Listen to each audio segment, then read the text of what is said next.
like to try me out alive in the stars. My friends all say I need a place to air out my heart, so I'm moving to Mars.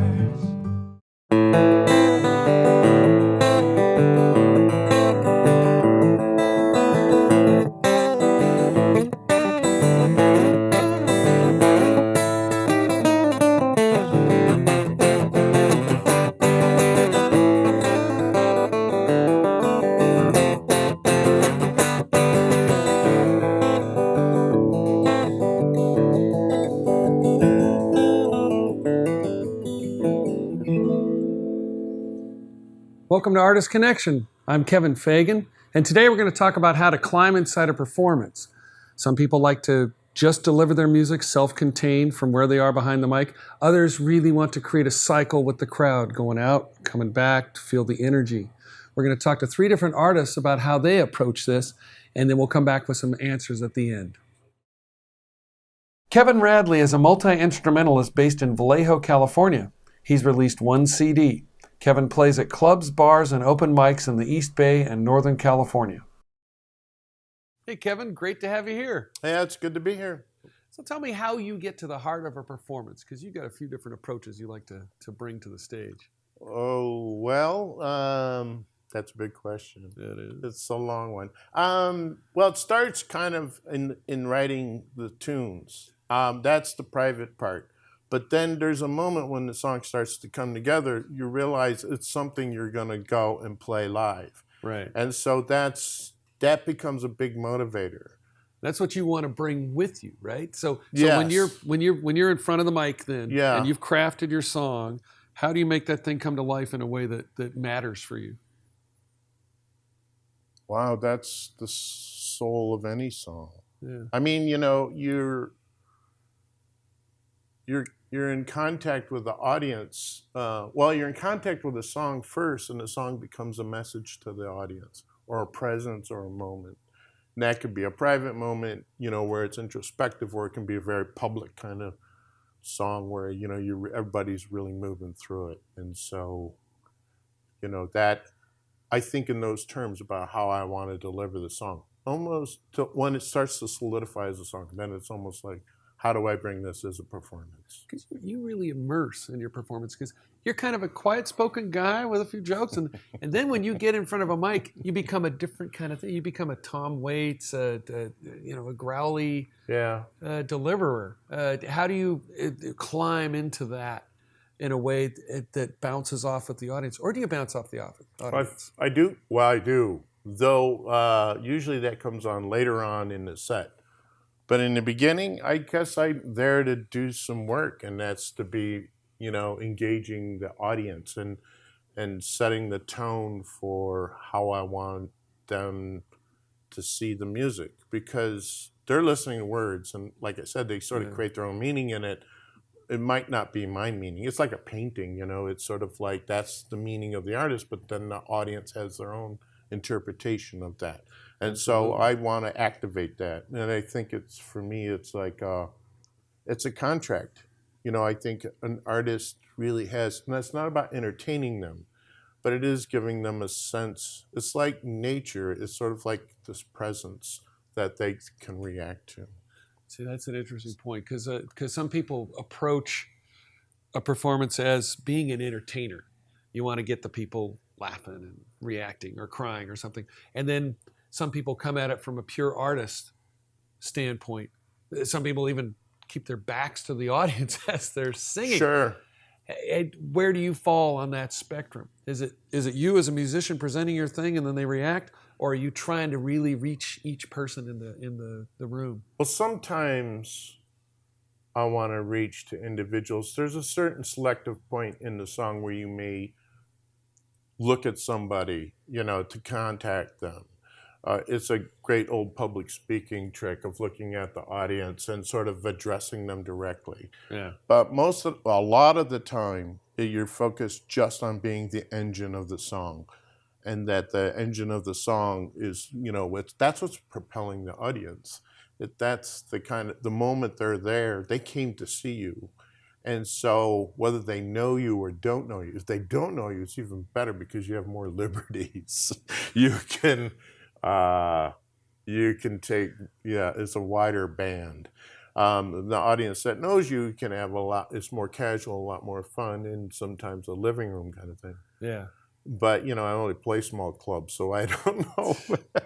No, that's good. I think playing a large audience or small, it's like you say, you want to connect. Yeah. It's like a lot of people say, you're connecting with the front row. Right. The rest of it, you're not really seeing. Right. And it's whether you're playing solo, which is, which I do often, and currently I'm playing with a group of people, and, it's, that changes the dynamics too, because you have to pay attention to where they are. You're multitasking all the time. You're listening to your guitar player, you're listening to the drummer. There's eye contact between you and another singer. I mean, all of that is driving the content, it's driving the music, and it's because the audience sees all that stuff. Yeah, you're trying to create a cohesion with the group. Sure. And then pull it. Everyone's trying to pull it in a certain direction so that you're connecting with the people you're out there looking at. I don't think of it as entertainer. I think of it as a pivot. It's sort of like, if I'm an entertainer, it's sort of like a Vegas-y kind of thing, where I'm kind of, hey, how are you? Nice to see you there today. And then that to me, I don't know. I'm just trying to stay focused in the group, or when I'm playing by myself, it's like I want to be a force to be, addressed or make a presence for the audience. This makes sense with you because you're also a visual artist. Yeah. You approach it as art. You're presenting art. Yeah. And so you have to climb into the center of your art. Is that am I hearing this right? Right. I mean, it's all part of the composition. The show's not over until the work's up on the wall. Yeah. And then it starts another element. People come and see the work. They don't see you working on the work, but they see you in essentially performing the work. And they could be on the wall or sculpture or performance piece or poetry reading. We're suckers for experience. Human beings are suckers for experience. Sure. As it's gone way, way back, thousands and thousands, from campfires, people telling stories around. It's not a new thing. It's the same old thing. Sometimes it's in a stadium of 100,000. Good luck. But, or it's an intimate thing like a living room concert or a small club where that feels pretty great. You're suckers for approval too. If you're singing, this is a key point. How do you know when you're getting it over on the audience? How you're connecting, and how do you know when it's starting to turn south? And how do you adjust? Because if you're singing, if you're doing a song and it's not working, that's a terrible feeling. How do you pivot, as you say, on that? Well, barring a few expletives, there's. I don't really know about that so much because I don't hear the audience. Sometimes I've heard myself playing in front of an audience through a recording, and I hear people saying, "Whoa, wow, listen to this," and that's kind of satisfaction. Yeah. That's a big satisfaction, and so but also to write tunes that are sort of like about attaching them to the audience.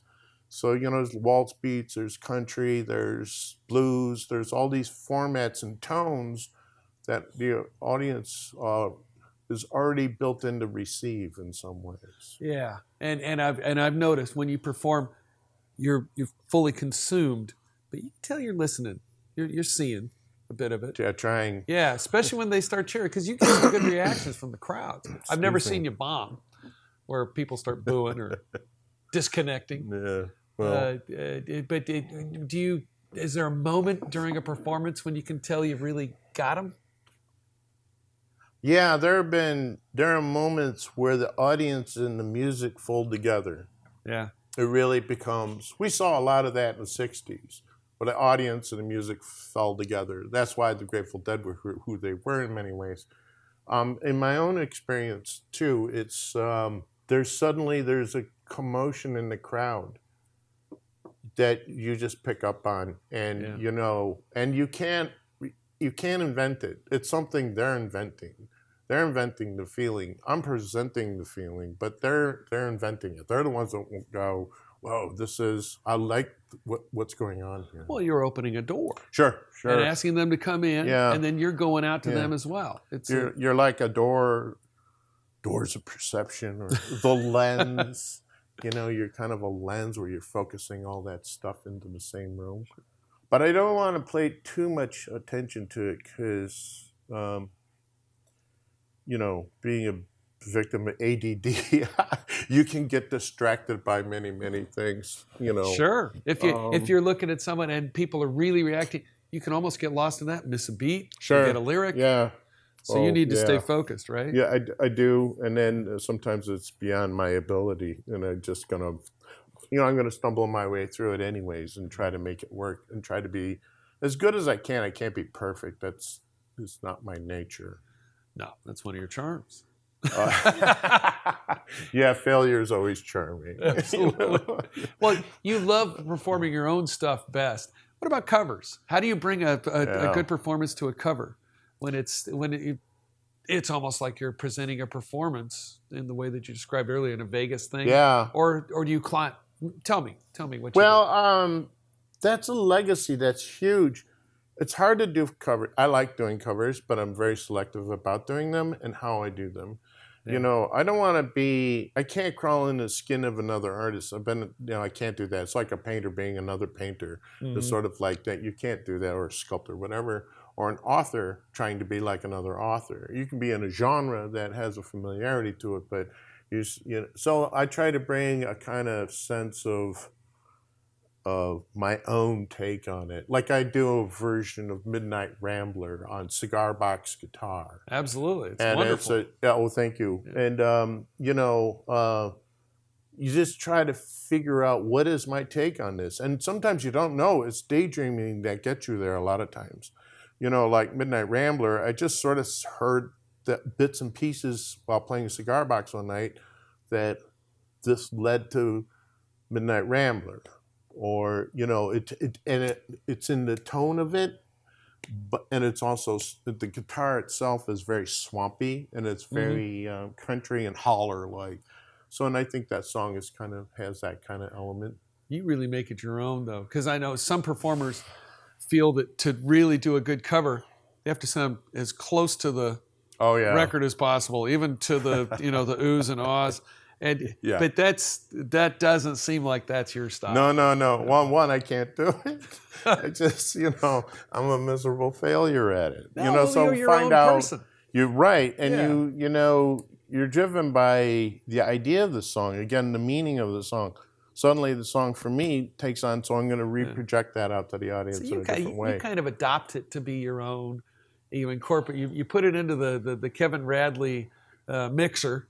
And it comes out as an amalgam, isn't that? Yeah. Is that how you climb in and own it? Yeah, you know, I do. And then it's the tone of the song, the instruments you're playing. I mean, today's, you know, a unique time where I'm going to play one instrument, but I take 5 or 6 guitars. And because, you know, the tone of the instrument is going to change a lot on your own tunes, but also if you're going to do covers.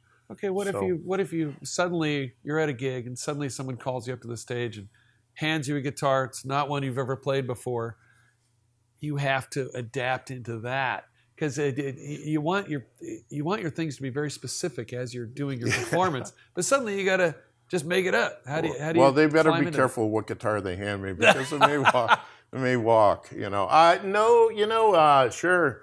But I like to be prepared. I mean, there are songs that I will do that I can do off the top of the hat. Yeah. But I'd rather be right and try to get it as close as I can.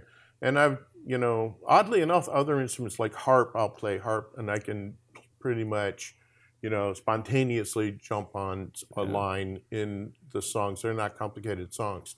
I just have an ear for it. Piano, I can't. I can only play my own songs. I can't play anybody else's songs. And then singing, that's the thing. I think what I'm hearing is that when you really want to bring out your best performance, you have to climb into it, and then you're having an emotional experience. Yeah, with absolutely. the people you're playing for. I mean, it's theater a little bit. How you say the words. I mean, I have this idea that all singers have a legacy to every other singer.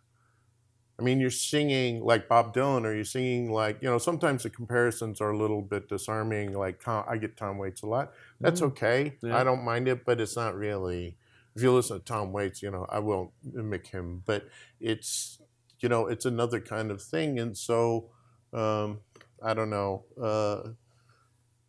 I just think there's a history of music has legacy to it. And so, I find sometimes I'll phrase something in a way during a performance that reminds me of Billie Holiday. Sure. Or Taj Mahal's familiar, or John Hammond, or other folks.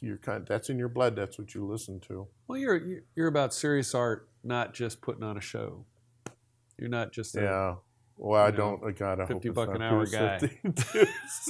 It's too serious. That's what I think, dude. Right? If it's too serious, like get my meaning. You got to get my meaning of my song. I don't know. I hope people get a meaning of the song. Oh, I think they do. And we're going to hear a song from you now. What are you going to do for us? I'm going to play a song that's it's kind of a throwback a little bit. It's about an individual that everybody in music knows of. I'm not going to reveal the name. It'll come out. Cool. But it's driven in the tone and the legacy of the performer that I'm singing. It's called Black Overcoat, and it's kind of about the minister of misery and the pastor of the redeemed, if you may. There you go. Great. Thanks for being with us today, Kevin. Kevin. Thank you. It was a treat, and okay. Thank you.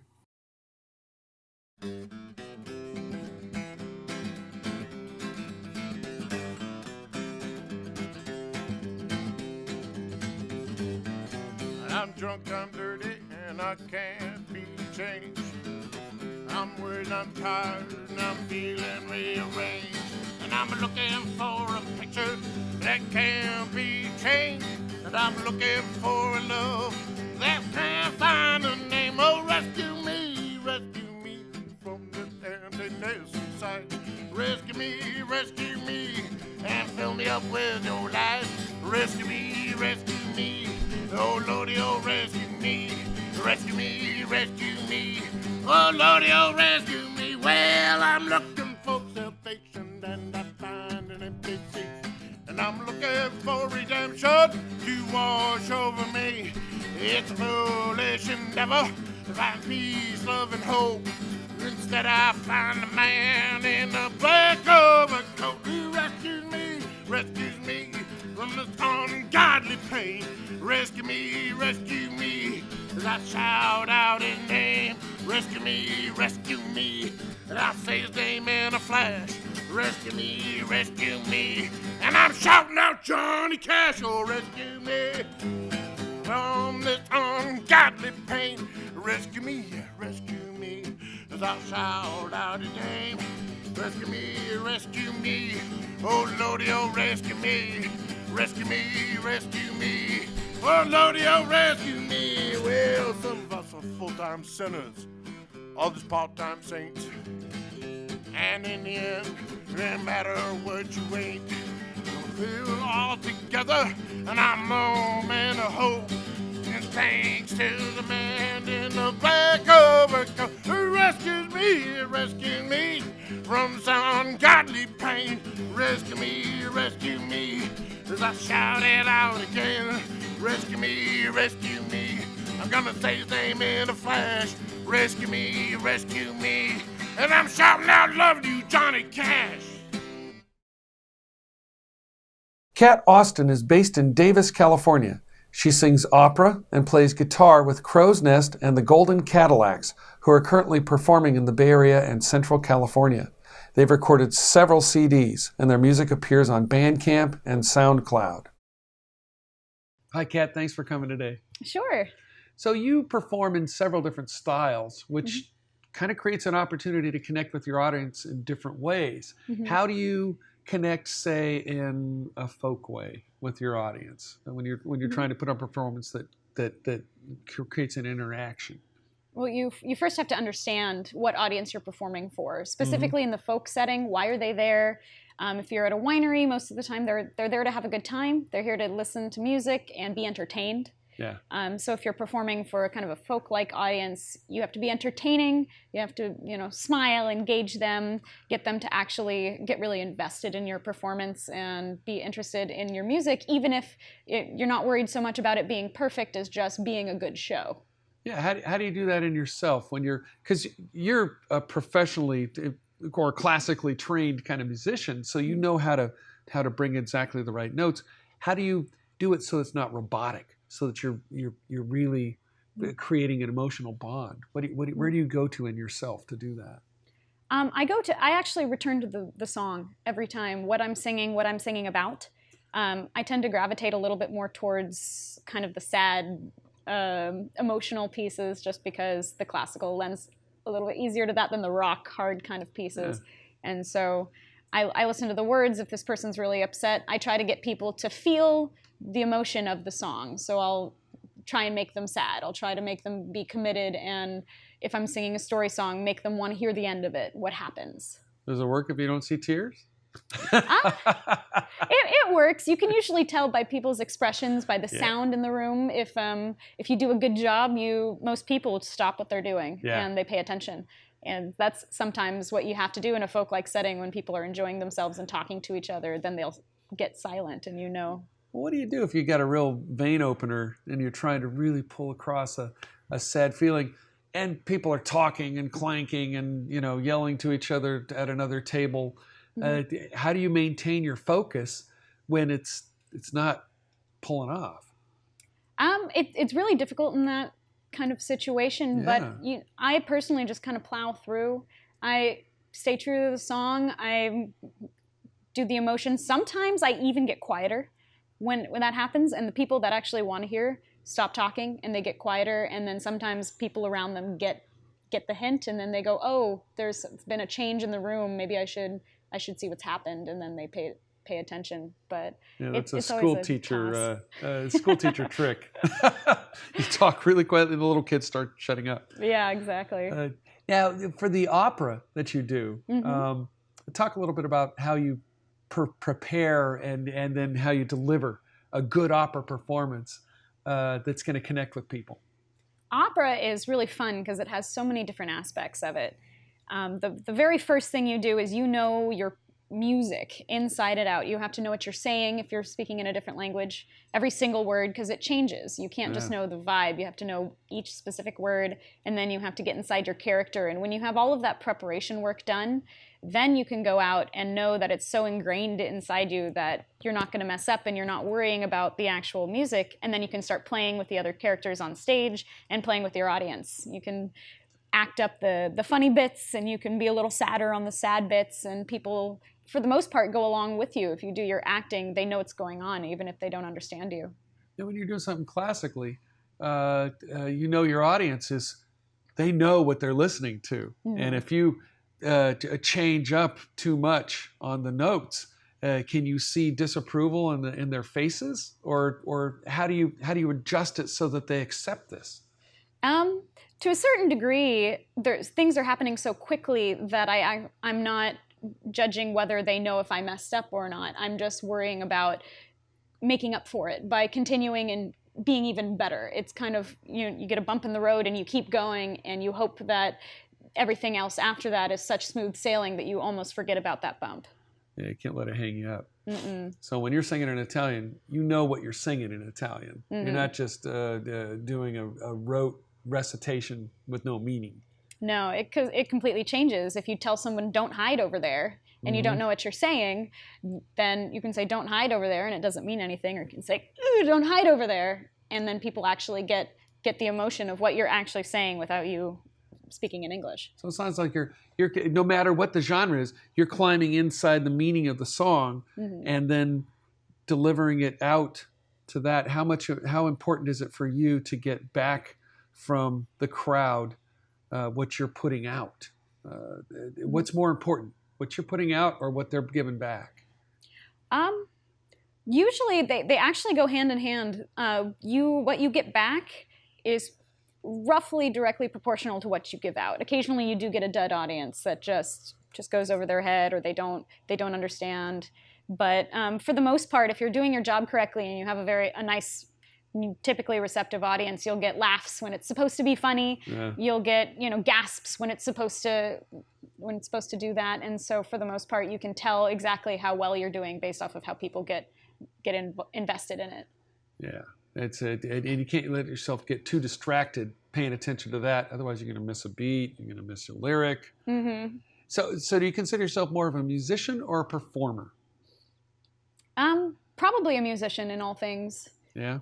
I love performing, but I don't do music to perform. I do music for my own sake, and performing is sharing this emotion that I have with my music with other people.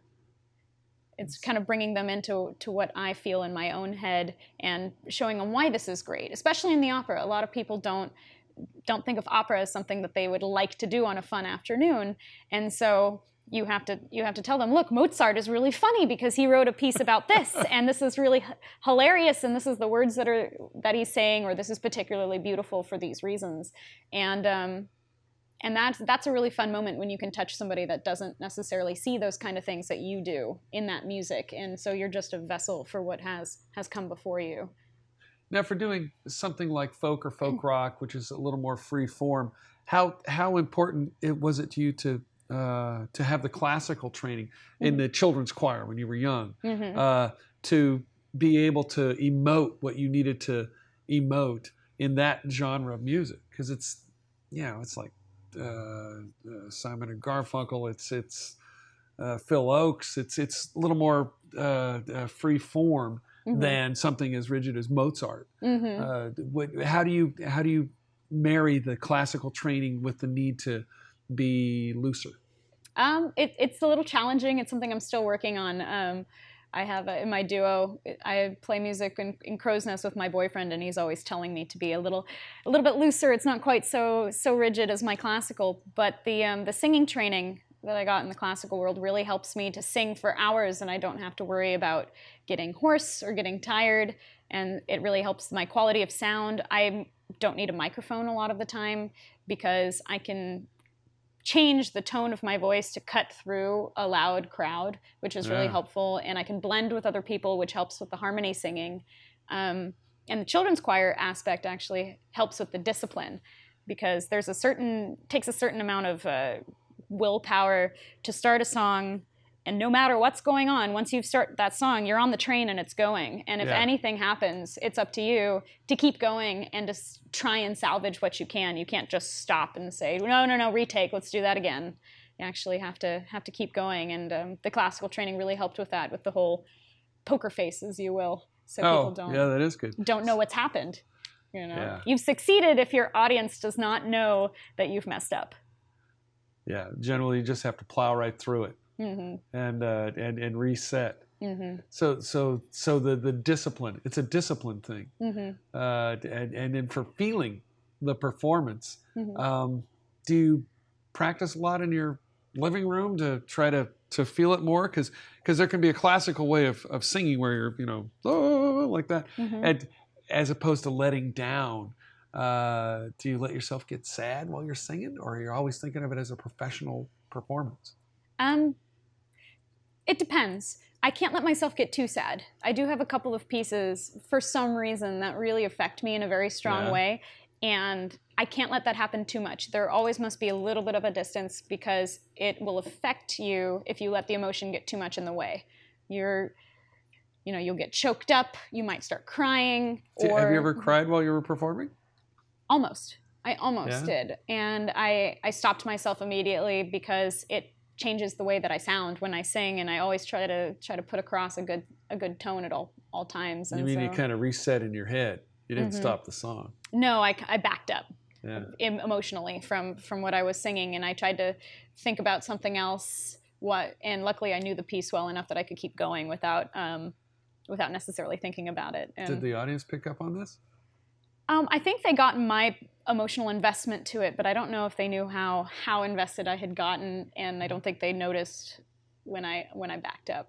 What was the song?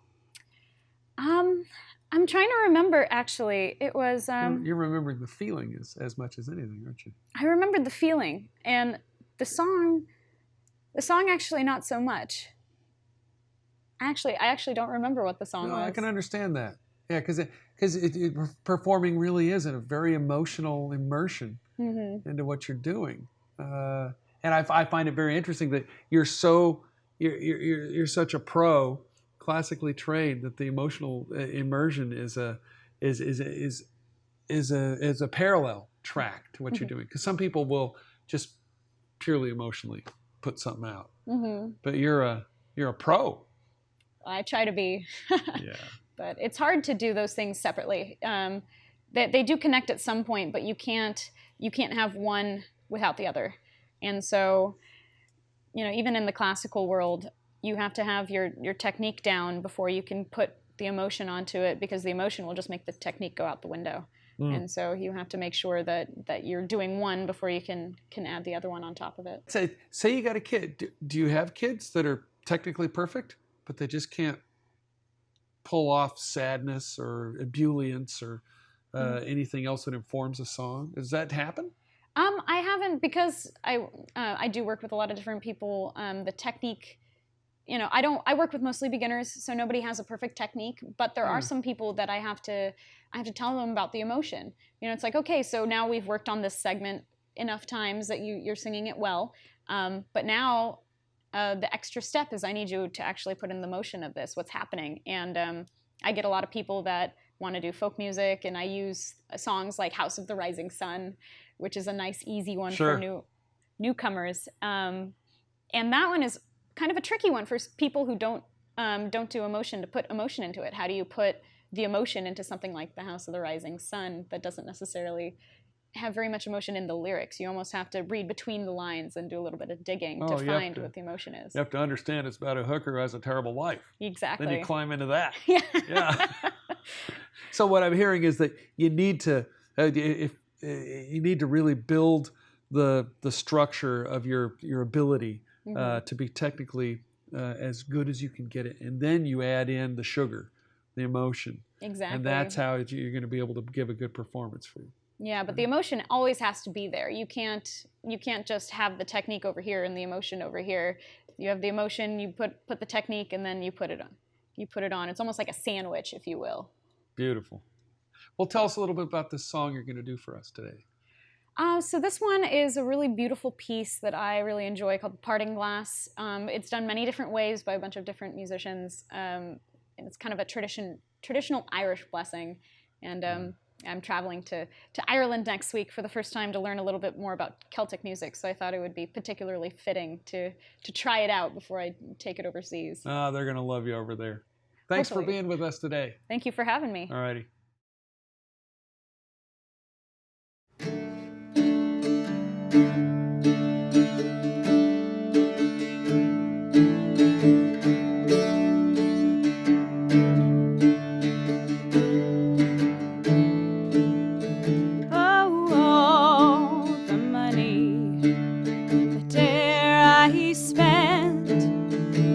Spent it in good company,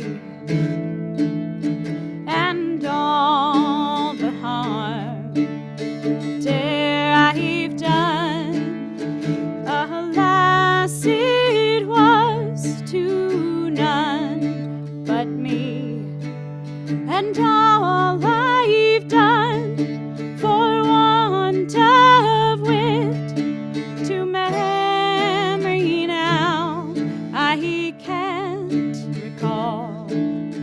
So fill to me parting glass, good night and joy be with you all. Oh, all the comrades that e'er I had are sorry for my going away, and all the sweethearts dare I've had would wish me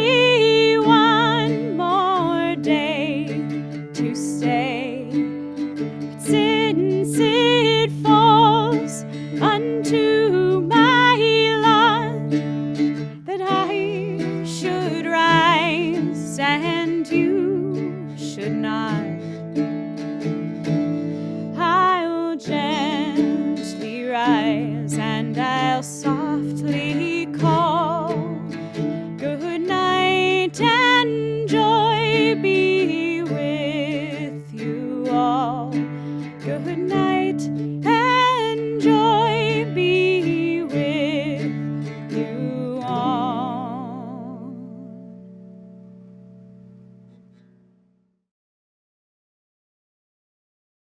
Danny White is a singer-songwriter based in Martinez, California.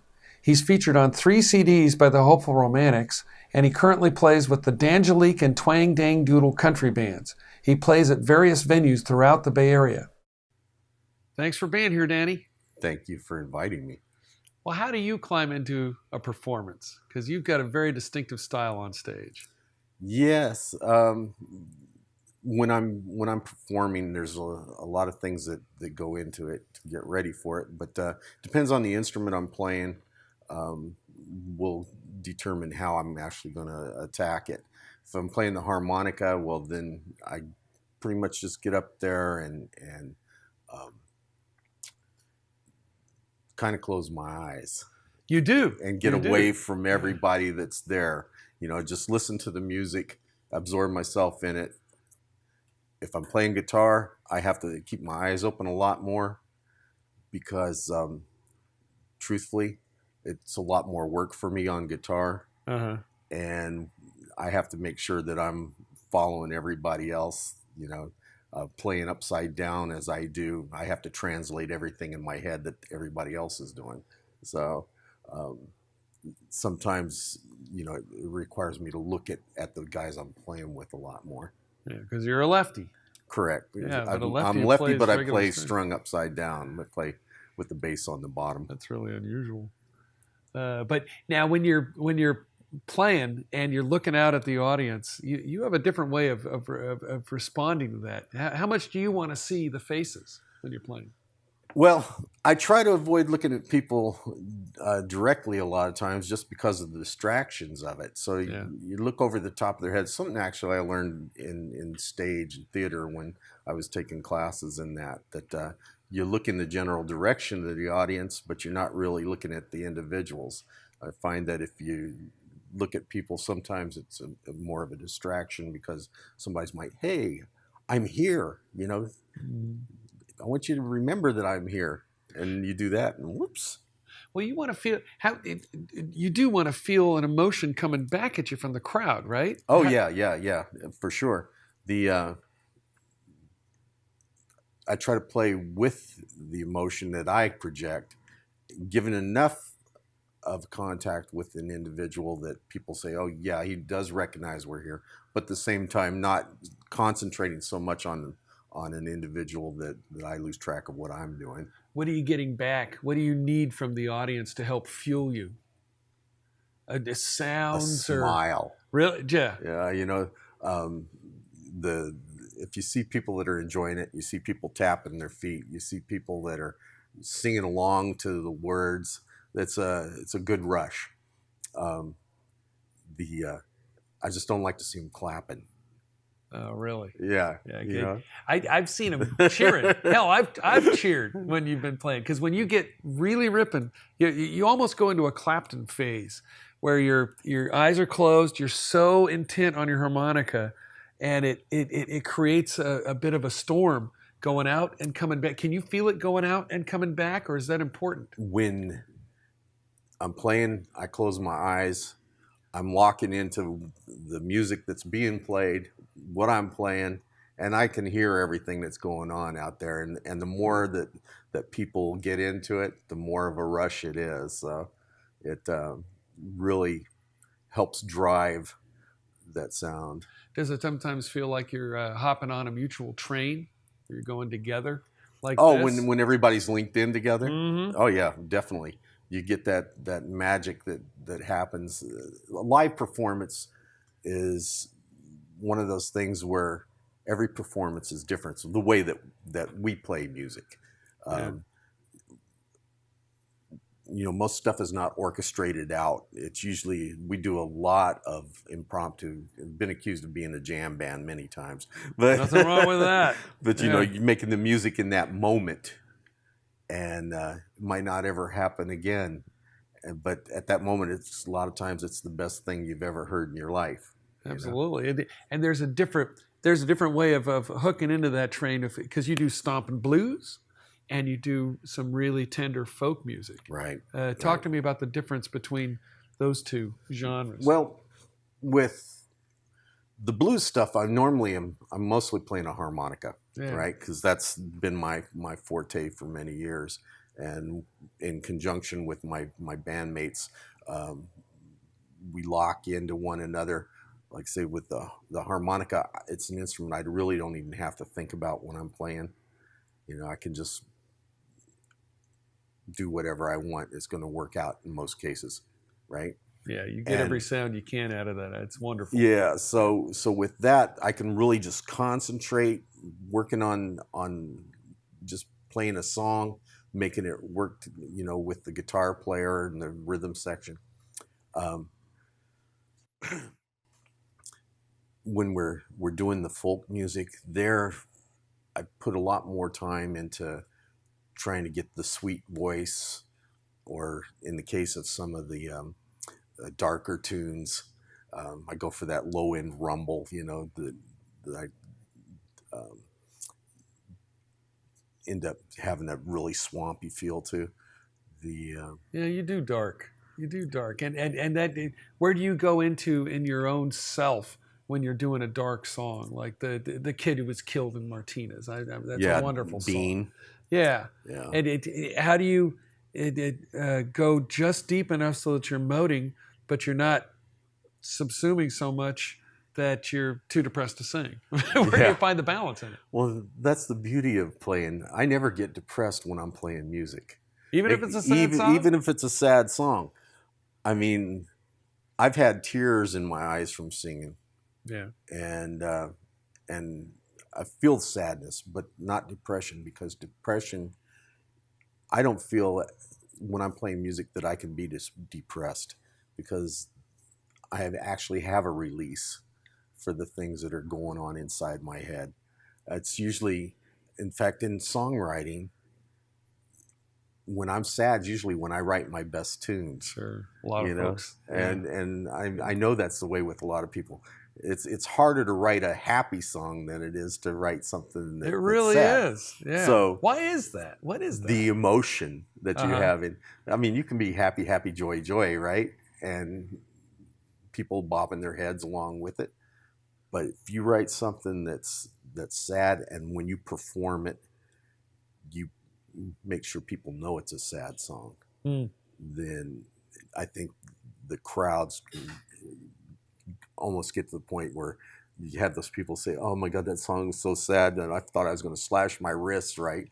You're doing your job when you do something like that, right? How do you know when you're getting that? What cues do you get from the audience that you feed you can see it. As I said earlier, I try not to look at people for too long of a period of time. You give them a little bit of a look, but you can normally tell your audience if they're really getting into it.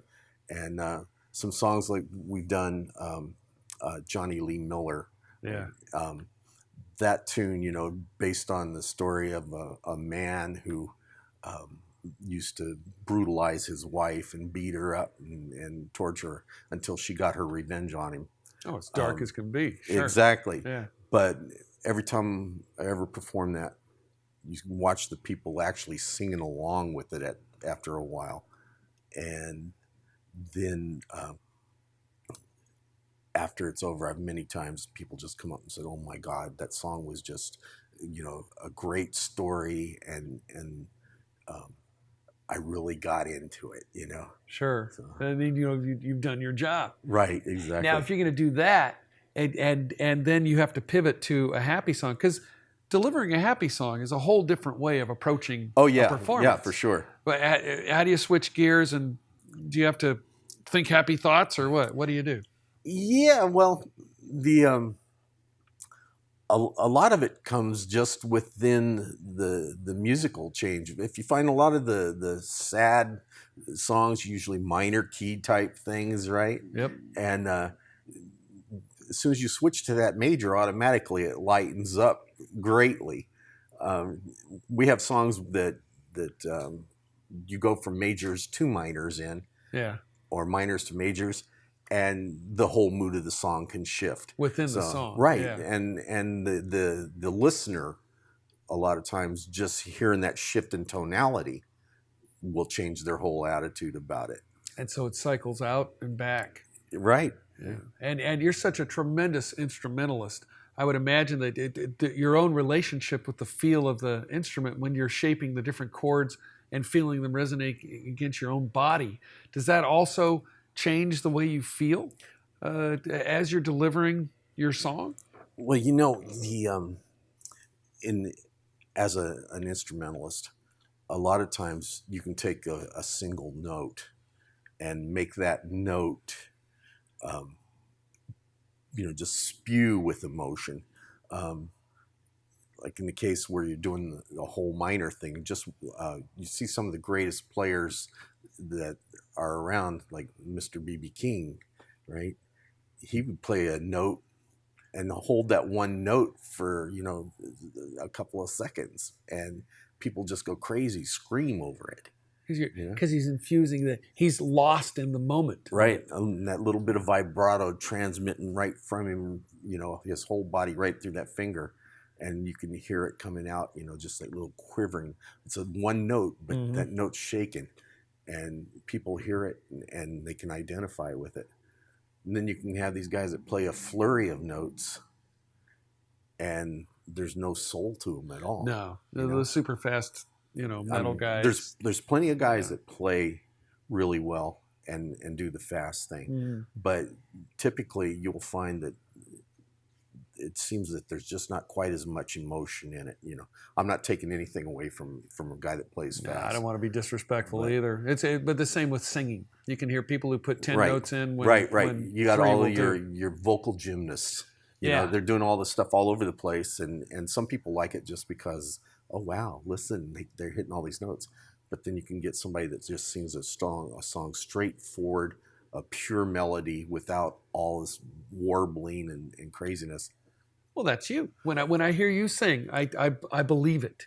Is it important to you when you're putting across a song that you want the audience to believe that you're really communicating to them, or is it just you paid your $10, I'm giving you a performance?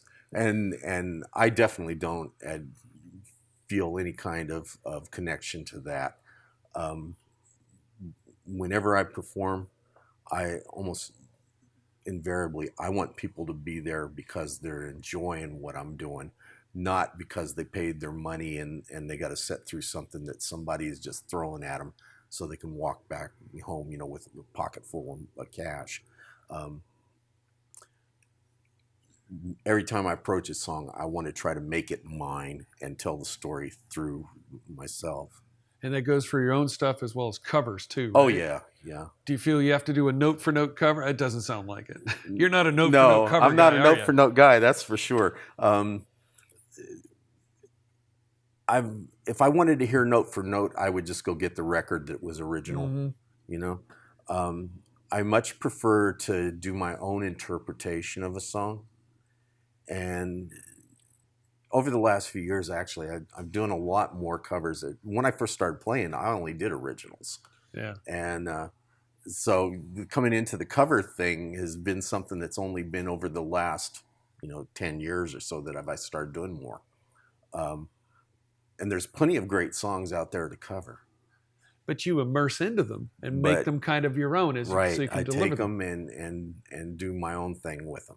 So, in fact, a lot of times I don't even bother using the same, chord structure. Right. If it's a song that the lyrics sound good and appeal to me, we'll just work it up. That's how you make it your own. Make it our own, exactly. Yeah.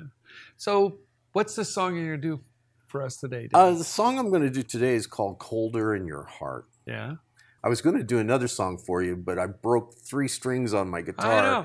Now, you're a guitar technician. You've repaired my guitar. Exactly. How in the world did you have a guitar that broke 3 G strings? It's bad juju today. Bad luck. Well, this is going to be a terrific song. Yeah. Thanks so much for being here today. Thank you.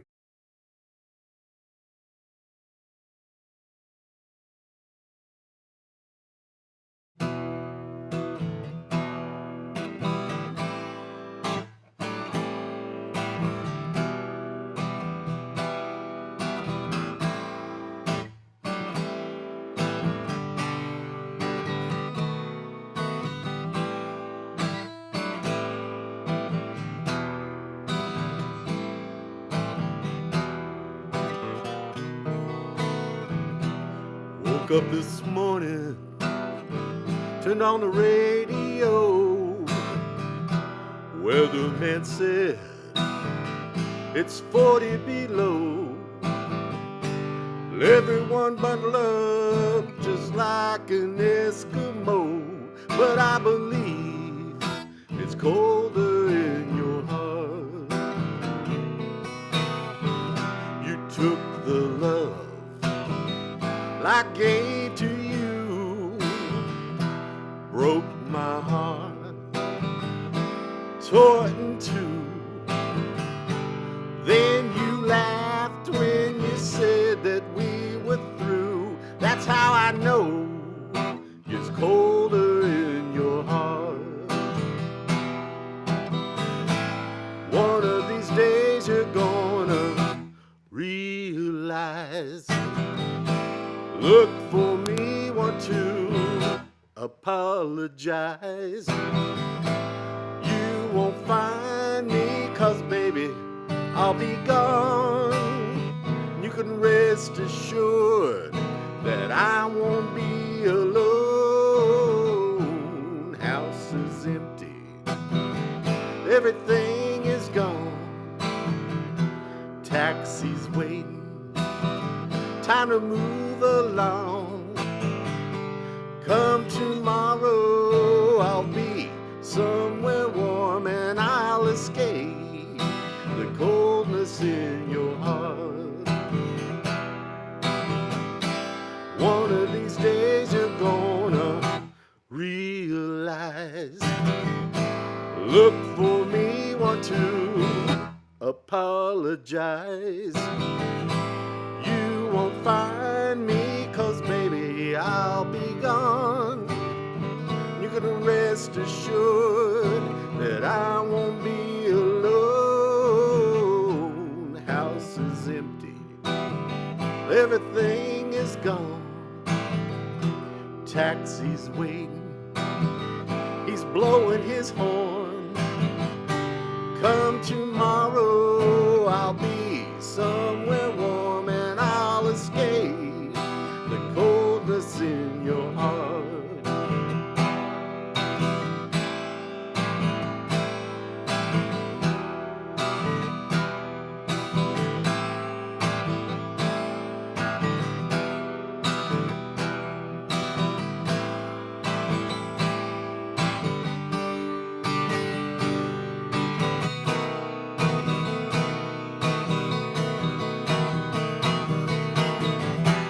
House is empty, everything is gone.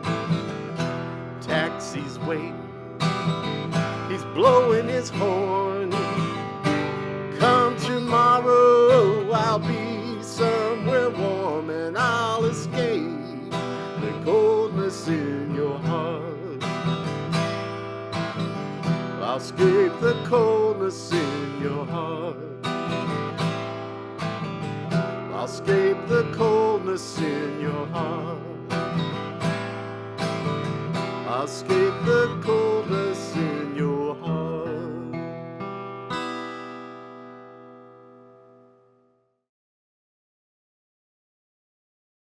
So what's the takeaway here? With Kevin, the performance begins when he writes the song. He immerses into the song and then he puts it out there. With Kat, it's about involving the audience, creating that circle. With Danny, he wants to create a moment, so much so that he sometimes even closes his eyes as he immerses into that. The connectivity between all these three performers is that they want to bring an emotion to what they're doing. You can be as technically perfect as you can, but you want to put emotion into it. And that's what creates a bond with your audience. This is Kevin Fagan, and we'll see you next time on Artist Connection.